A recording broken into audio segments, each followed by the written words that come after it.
Everyone, welcome back to my channel. तर आजचा आमचा बेत आहे पावभाजी। त्यासाठी मी ह्या सर्व ज्या काही व्हेजिटेबल्स आहेत त्या सर्व असं काढून घेतलेले आहे। ज्यात आहे 2 शिमला मिरची, 2 टोमॅटो, 2 पोटॅटो, वटाणे आणि त्यानंतर कोबी। तर आता हे सगळे जे काही व्हेजिटेबल्स आहेत ते मी असे बारीक चिरून घेतलेले आहे, म्हणजे मीडियम साईजमध्ये चिरून घेतलेले आहे आणि त्याला आता स्वच्छ पाण्यामध्ये धुवून घेत आहे।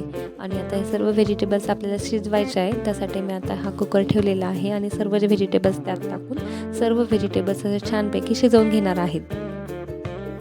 तर पावभाजीसाठी आपल्याला सर्व भाज्या अशा शिजवून घ्याव्या लागतात, म्हणून मी त्यांना फारसं बारीक चिरलेलं नाही आहे। आणि त्यानंतर मी आता ह्या भाज्यांमध्ये पावभाजी मसाला टाकत आहे, साधारण अर्धा चमचा। आणि त्यानंतर मी थोडंसं ह्या सर्व भाज्या फ्राय केल्यानंतर आता मी त्याच्यामध्ये 1 किंवा 1.5 कप असं पाणी टाकत आहे आणि त्यानंतर भाज्या शिजण्यासाठी कुकरचं झाकण लावून घेतलेलं आहे।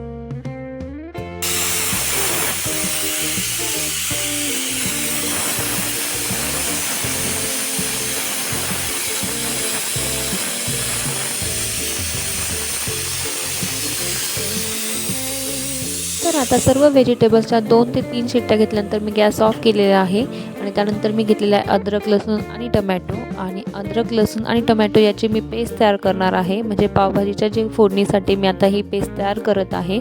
आणि तुम्ही बघू शकता अशा प्रकारे मी ही पेस्ट तयार केलेली आहे, ज्यात आहे टोमॅटो, अद्रक आणि लसूण।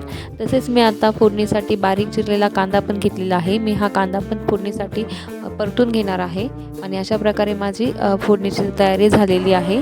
तसेच मी आता हे जे भाज्या शिजवल्या होत्या त्या सर्व भाज्या अशा शिजल्या आहेत आणि त्यानंतर आता सर्व भाज्यांना मी आता स्मॅश करून घेणार आहे। स्मॅश करण्यासाठी मी यूज करणार आहे हे ब्लेंडर, म्हणजे मी आता हँड मिक्सिंगने सर्व भाज्या आहेत ह्या सर्व अशा बारीक करून घेत आहे। आणि हे अशा कन्सिस्टन्सीमध्ये आता मी सर्व भाज्या आहेत त्या अशा ब्लेंड करून घेतलेल्या आहे। त्यानंतर मी आता मसाल्यासाठी यूज करणार आहे सुहाना पावभाजी मसाला आणि त्यानंतर काश्मीरी लाल मिर्च। आणि आता भाजीला फोडणी देण्यासाठी मी सर्व तिखट आणि मसाले एकत्रित करून घेत आहे, ज्यामध्ये मी घेतलेला आहे साधे तिखट 2 चमचे आणि काश्मीरी लाल मिर्च पण 2 चमचे।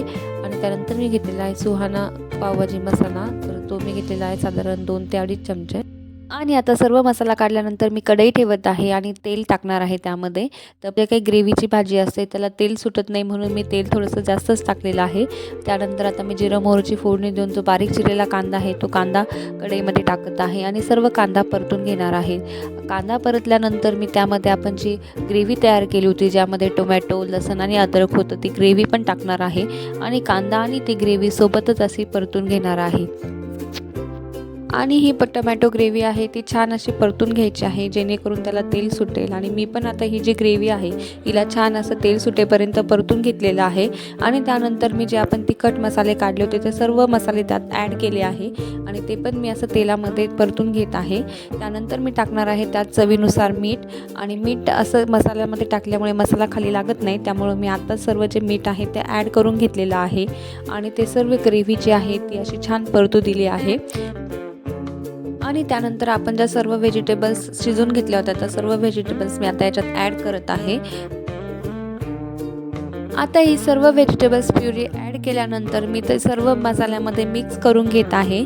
आणि आता यानंतर मी स्पेशल चवीसाठी टाकणार आहे याच्यात साजूक तूप।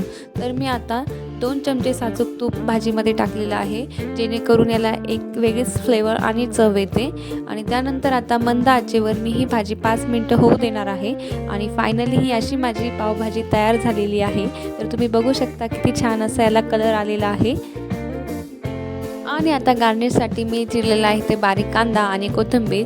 आणि तशाच आता मी पाव जे आहे ते बटरमध्ये थोडेसे असे गरम केलेले आहे आणि ही अशी आमची आजची स्पेशल डिश तयार झालेली आहे पावभाजी। तर तुम्हाला आमची आजची ही डिश कशी वाटली नक्कीच कमेंट करून सांगा। आणि आजचा व्हिडिओ जर आवडला असेल तर व्हिडिओला लाईक आणि चॅनलला सबस्क्राईब करा। Thank you, bye bye.